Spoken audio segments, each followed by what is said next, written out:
Shalom, salam kasih di dalam nama Yesus kepada semua jemaat dimanapun berada.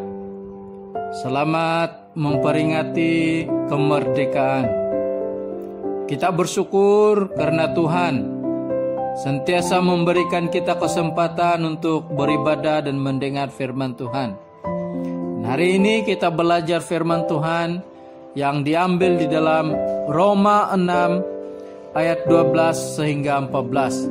Sekali lagi Roma 6 ayat 12 sehingga 14. Begini bunyi firman Tuhan, saya akan bacakan dalam terjemahan bahasa Indonesia. Sebab itu, hendaklah dosa jangan berkuasa lagi di dalam tubuhmu yang fana, supaya kamu jangan lagi menuruti keinginannya. Dan janganlah kamu menyerahkan anggota-anggota tubuhmu kepada dosa untuk dipakai sebagai senjata kelaliman. Tetapi serahkanlah dirimu kepada Allah sebagai orang-orang yang dahulu mati, tetapi yang sekarang hidup. Dan serahkanlah anggota-anggota tubuhmu kepada Allah untuk menjadi senjata-senjata kebenaran. Sebab kamu tidak akan dikuasai lagi oleh dosa, karena kamu tidak berada di bawah hukum Taurat, tetapi di bawah kasih karunia. Demikian pembacaan firman Tuhan.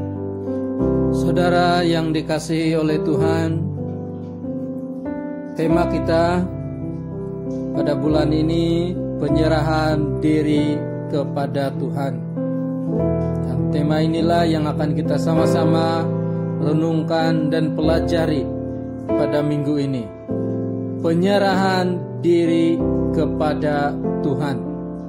Saudara yang dikasihi, bila kita mendengar kata menyerah, mungkin ada ramai yang tidak suka menyerah. Malah ramai yang lebih suka berjuang untuk menang daripada mengalah. Kita juga mungkin selalu mendengar ungkapan jangan menyerah. Gagal itu biasa, tetapi yang penting jangan menyerah. Saudara yang dikasihi oleh Tuhan, tahukah saudara bahwa menyerahkan diri kepada Tuhan merupakan satu tindakan dan keputusan yang terbaik yang seharusnya kita lakukan.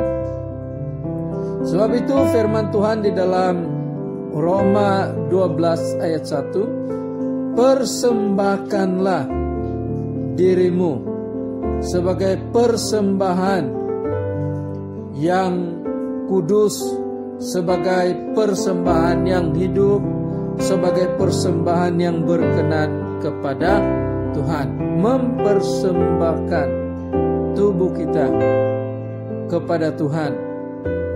Saudara yang dikasihi oleh Tuhan,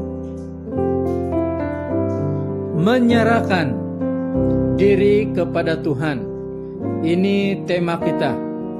Dan ianya bermaksud dosa jangan menguasai atau bertakhta di dalam hidup kita. Karena kita sudah menyerahkan hidup kita, tubuh kita kepada Tuhan. Dosa atau keinginan yang tidak baik yang kita lakukan sebelum ini, apabila kita sudah menyerahkan diri kepada Tuhan, kita tidak lagi melakukan. Sebagai contoh, mungkin sebelum bertobat, perkataan yang keluar dari mulut kita tidak membangun. Tetapi apabila kita menyerahkan diri kepada Tuhan, seharusnya perkataan kita, perkataan yang membangun. Saudara yang dikasihi oleh Tuhan, kita selalu membaca firman Tuhan di dalam Kejadian bagaimana Kain membunuh adiknya Habel. Ketika Kain dikuasai oleh dosa, dikuasai oleh rasa dengki, maka dia mengambil tindakan membunuh adiknya. Sebab itu dalam perikop ini Rasul Paulus mendorong supaya kita jangan dikuasai oleh dosa. Dosa jangan bertakhta di dalam kehidupan kita. Saudara, bila kita menyerahkan diri kepada Tuhan, itu juga berarti kita tidak lagi menggunakan anggota tubuh kita sebagai alat melakukan dosa.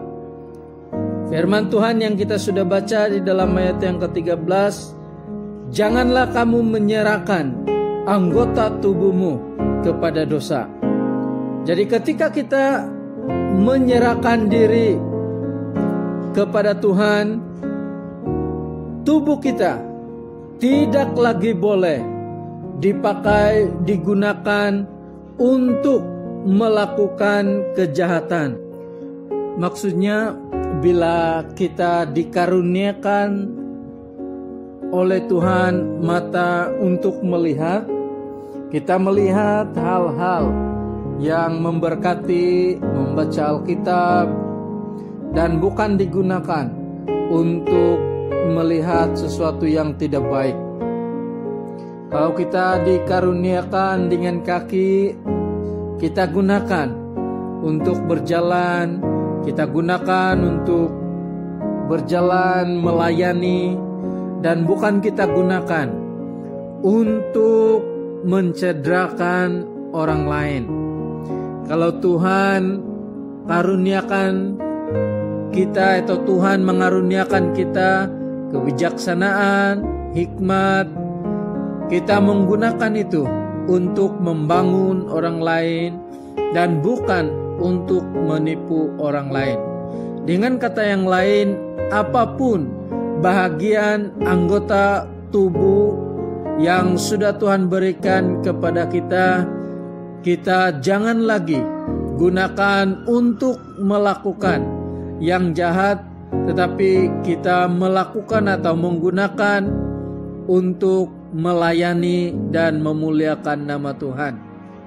Saudara yang dikasihi oleh Tuhan, penyerahan diri kepada Tuhan juga bermaksud kita menyerahkan anggota tubuh kita sebagai senjata kebenaran.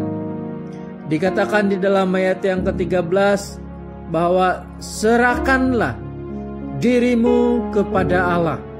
Jadi satu dorongan Paulus supaya kita menyerahkan diri kita kepada Allah.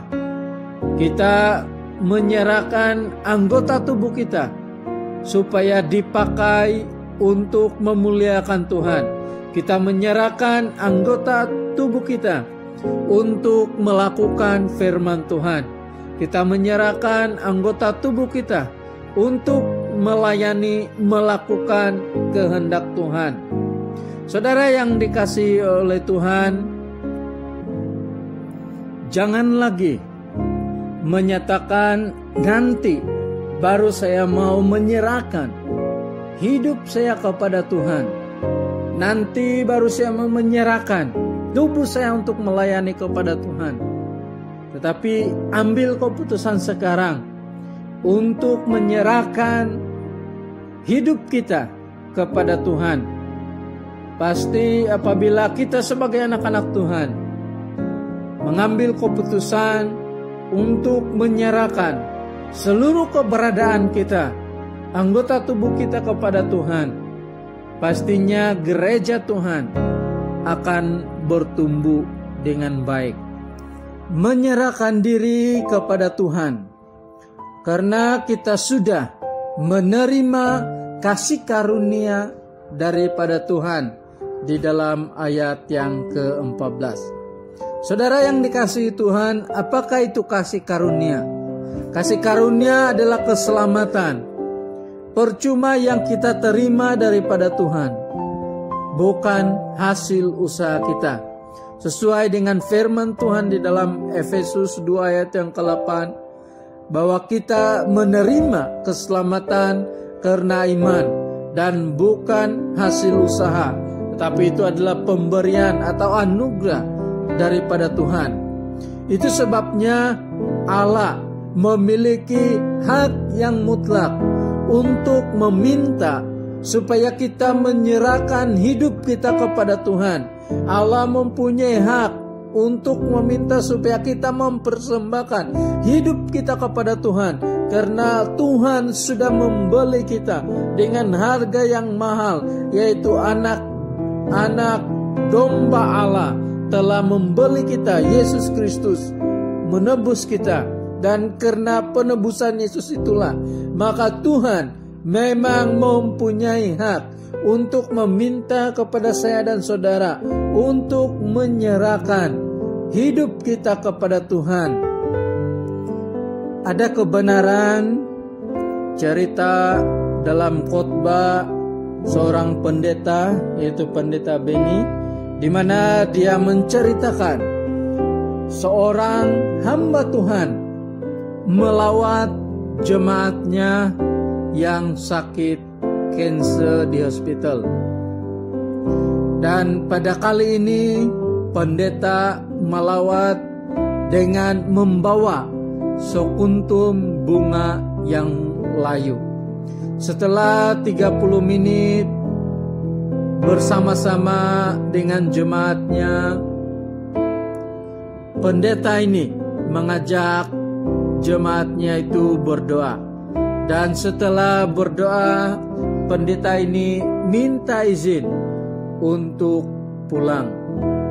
Dan setelah melangkah beberapa langkah, anggota jemaatnya karena merasa ingin tahu kenapa sang pendeta membawa bunga yang layu, bertanya kepada pendetanya, kenapa dia membawa bunga yang layu? Pendeta itu kembali dan duduk, dan dia mengatakan, bolehkah saya berterus terang kepada Anda? Dan jemaat itu mengatakan, iya, berterus teranglah. Dan pendeta ini menyatakan, ingatkah kamu, ibu pendeta pernah meminta engkau supaya menjadi pemimpin belia, tapi apa katamu? Aduh, saya masih sibuk kuliah. Dan ingatkah engkau pada waktu para belia berkata kepadamu, engkau yang paling layak, engkau yang paling patut menjadi pemimpin kami di dalam persekutuan belia. Tetapi engkau berkata, saya terlalu sibuk dengan assignment di sekolah. Ingatkah engkau, saya juga pernah berkata, kata pendeta ini, pimpinlah kumpulan kuaya, sebab engkau memang layak. Tetapi engkau berkata, saya sedang sibuk bekerja. Tetapi setelah engkau sakit, engkau berkali-kali berdoa, meminta supaya kalau engkau sembuh, engkau akan memberikan tubuhmu, mempersembahkan, menyerahkan tubuhmu untuk melayani Tuhan. Hai anak muda, kata pendeta ini, ketahuilah, engkau sedang memberikan bunga yang layu kepada Tuhan. Apakah Tuhan hanya layak mendapatkan bunga yang layu darimu? Apakah Tuhan itu pengemis yang hanya layak mendapat sisa hidup daripadamu? Saudara yang dikasihi Tuhan, memang kalimat ini agak keras, tetapi memang ada kebenarannya. Karena di mana pemuda ini pada saat dia masih kuat, di mana dia pada saat dia masih cergas, dia terlalu sibuk dengan hal-hal dunia, dia terlalu mengejar cita-citanya, dia terlalu mengejar kepentingannya sendiri. Saudara yang dikasihi oleh Tuhan, melalui firman Tuhan dan cerita ini, marilah kita mengambil keputusan. Jangan mengatakan nanti baru saya mau menyerahkan diri kepada Tuhan. Jangan tunggu. Jangan memberikan bunga yang layu kepada Tuhan. Jangan memberikan hanya sisa hidup kita kepada Tuhan. Tapi ambil keputusan sekarang. Ketika kita masih kuat, ketika kita masih mampu untuk menyerahkan hidup kita kepada Tuhan, menyerahkan hidup kita untuk melayani Tuhan bagi kemuliaan nama Tuhan. Saudara yang dikasihi Tuhan, marilah kita menyerahkan diri dan hidup kita kepada Tuhan bagi kemuliaan-Nya. Tuhan memberkati kita. Saudara yang dikasihi oleh Tuhan, mari kita berdoa untuk firman Tuhan yang sudah kita pelajari bersama-sama. Bapa kami di sorga, terima kasih atas firman-Mu yang sudah kami dengar dan pelajari. Biarlah kami sebagai anak-anak Tuhan akan terus menyerahkan hidup kami kepada Tuhan untuk menjadi alat bagi kemuliaan nama Tuhan. Bapa, terima kasih. Kami mau berdoa khususnya untuk jemaat Tuhan dimanapun berada. Kami sangat percaya Tuhan sentiasa menyertai dan memberkati. Kami juga percaya yang sakit Tuhan sembuhkan, yang lemah Tuhan kuatkan. Terima kasih Tuhan, Engkau memberkati hidup kami, pekerjaan kami. Engkau juga menyertai pelayanan kami. Biarlah melalui pelayanan kami, nama Tuhan akan terus ditinggikan. Terima kasih Tuhan, Engkau juga memberkati negara kami, Engkau juga memberkati negeri Sabah dengan keadaan politiknya. Tuhan campur tangan, Tuhan memberkati semuanya itu. Terima kasih Bapa, di dalam nama Yesus kami berdoa, amin.